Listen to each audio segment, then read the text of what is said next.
PM Modi जैसा brand, Amit Shah जैसे रणनीतिकार और योगी जैसे हिंदुत्व के पोस्टर बॉय, ये तीन चेहरे बीजेपी की विजय की गारंटी हैं। यूपी के विधानसभा चुनाव में भले ही अभी 2 साल का वक्त बाकी है, लेकिन सत्ता संग्राम शुरू हो चुका है। एक तरफ अखिलेश यादव पीडीए को मजबूत करने की कोशिश में हैं, जातीय समीकरण साध रहे हैं, तो दूसरी ओर यूपी के सबसे बड़े महारथी योगी आदित्यनाथ हिंदुत्व को धार दे रहे हैं। योगी अपनी फायर ब्रांड छवि को मजबूत करने में लगे हैं और हिंदुओं को एकजुटता का संदेश दे रहे हैं। अयोध्या से लेकर संभल, संभल से लेकर बांग्लादेश तक कट्टरपंथियों का इतिहास और वर्तमान योगी याद दिला रहे हैं।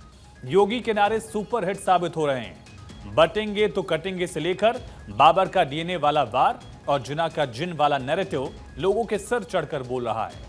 हरियाणा और महाराष्ट्र के चुनावी नतीजों ने भी संकेत दिया कि 2027 में यूपी का चुनावी मुकाबला हिंदुत्व की पिच पर ही खेला जाएगा, क्योंकि हिंदुत्व का एजेंडा फिट है और योगी के नारे सुपर हिट।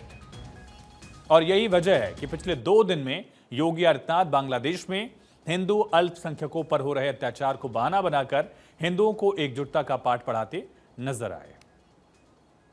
दुश्मन बगल के देश में किस प्रकार का कृत्य कर रहे हैं, याद रखना। किसी को अगर गलतफहमी हो, 500 वर्ष पहले बाबर के एक सिपह सालार ने जो काम अयोध्या में किया था,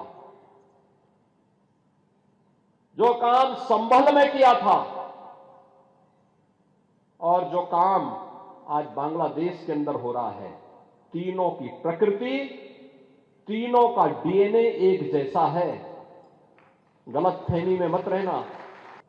बांग्लादेश में हिंदू, बौद्ध और अन्य अल्पसंख्यक समुदाय के लोगों को वहां के कट्टरपंथियों के द्वारा मारा जा रहा है, जलाया जा रहा है, उनकी संपत्ति को लूटा जा रहा है, माताओं और बहनों की इज्जत के साथ खिलवाड़ हो रहा है। मैं जानना चाहता हूं कि स्थितियां क्यों आई। याद करना, ये जिन्ना का जिन जब तक इस धरती पर रहेगा तब तक इस प्रकार की अराजकता लगातार डसती रहेगी, गरीबों को, वंचितों को, शोषितों को। दरअसल योगी लंबी लड़ाई की तैयारी कर चुके हैं। यूपी उपचुनाव के नतीजों ने योगी को लाइन दे दी है कि विकास, निवेश और कल्याणकारी योजनाओं के साथ हिंदुत्व की डोर को मजबूती से पकड़े रहना जरूरी है और इसीलिए योगी ने कट्टरपंथियों को निशाना बनाना शुरू कर दिया है। 2027 की तैयारी इसे कहा जा रहा है कि सीएम योगी लगातार कट्टरपंथियों पर जो हमला बोल रहे हैं, संभल और बांग्लादेश के मुद्दों को जो क्लब कर रहे हैं, योगी ने दोनों मामलों को बाबर की डीएनए से जोड़ा, संभल और बांग्लादेश को जिना का जिन बताया। माना जा रहा है कि 27 की तैयारी है यूपी विधानसभा चुनाव की तैयारी, 403 विधानसभा सीटों की लड़ाई। लोकसभा चुनाव के बाद बीजेपी यूपी में वापसी के लिए छटपटा रही थी। पीएम मोदी और अमित शाह बीजेपी नेतृत्व सीएम योगी को यह जिम्मा सौंपता है। योगी दरअसल समाजवादी पार्टी के दांव की काट तलाश चुके हैं। 2024 लोकसभा चुनाव में जिस पीडीए के दम पर, जातीय जनगणना के दम पर, आरक्षण के मुद्दे के दम पर, संविधान के मुद्दे के दम पर अखिलेश यादव ने बीजेपी को बैकफुट पर ला दिया था, उस पीडीए की काट यही है और वो है हिंदुत्व का एजेंडा। कैसे योगी अखिलेश को 2027 के विधानसभा चुनाव में पटखनी देने की तैयारी कर रहे हैं, आप ये समझिए। लोकसभा चुनाव में अखिलेश यादव ने जाति कार्ड खेला था। पीडीए के सारे यूपी में बीजेपी को पीछे धकेलने में अखिलेश कामयाब रहे, ताकि बीजेपी समझी कि जातियों में बंटवारे की राजनीति बीजेपी के लिए खतरा है। योगी लगातार हिंदुओं को एकजुट रहने का संदेश देते रहे हैं। एक न रहने पर हिंदुओं को नुकसान होने का हवाला भी योगी आदित्यनाथ दे रहे हैं और बीजेपी की यही रणनीति राज्यों के चुनाव में भी कामयाब रही है। योगी को यह कॉन्फिडेंस आया कि राज्यों के चुनाव और यूपी के उपचुनाव के नतीजों के बाद इस लाइन पर आगे बढ़ा जा सकता है। लोकसभा चुनाव में जो सवाल उठ खड़े हुए थे, योगी ने उन्हें पीछे छोड़ दिया है। योगी आदित्यनाथ का आगरा में दिया नारा सत्ता समर में बीजेपी के लिए अमोघ अस्त्र साबित हुआ है।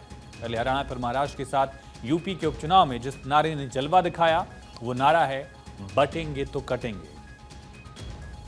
बहनों और भाइयों, राष्ट्र से बढ़कर के कुछ नहीं हो सकता, कुछ नहीं हो सकता।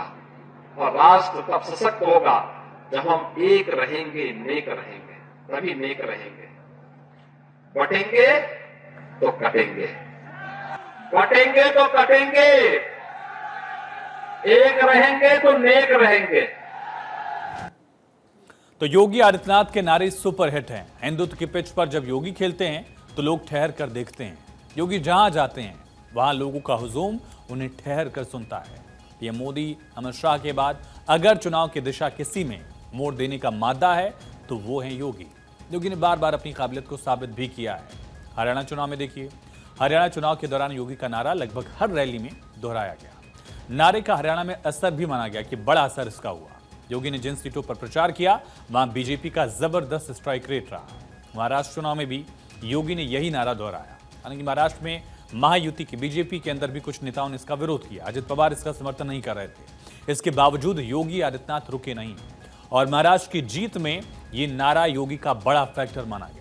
उत्तर प्रदेश के उपचुनाव में भी, यूपी में भी योगी ने हिंदुत्व की पिच पर बैटिंग की। 9 विधानसभा सीटों पर उपचुनाव हुआ। बीजेपी ने 6 सीटें जीती। रालोद ने मुजफ्फरनगर की मीरापुर सीट जीती और समाजवादी पार्टी सिर्फ 2 सीटों पर सिमट गई, सीसामऊ और साथ ही अखिलेश यादव की सीट करहल।